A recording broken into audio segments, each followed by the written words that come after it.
Mzakwethu Sizwe Sibongo ngowashozi sizobika lapho ukuthi ke umculi noma abaculi bamaskandi ababili uMtebhosha kanye noMbeje bahlabene ke ngo10,000 noma rand osukwini la izola ke benikezwa umnyango wezemidlalo kanye namaciko ke lokhu kwenzeke uMbeje ke kanye noMtebhosha bazizwa ke bethokoze kakhulu ukuba kuqonyeliswe ngalisamba semali.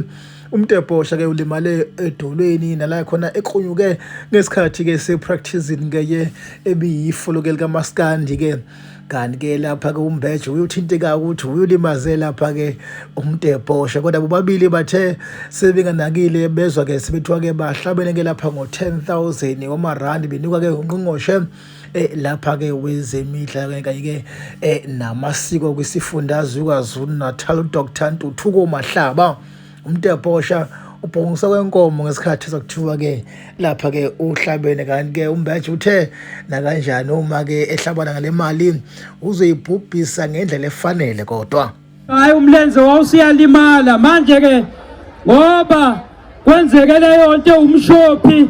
kuzoba yidraw bazohlukaniselana ku10,000 rand. Iphi inkomo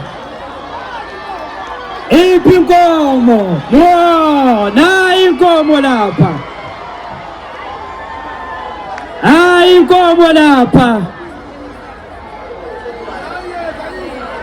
ayizinkomo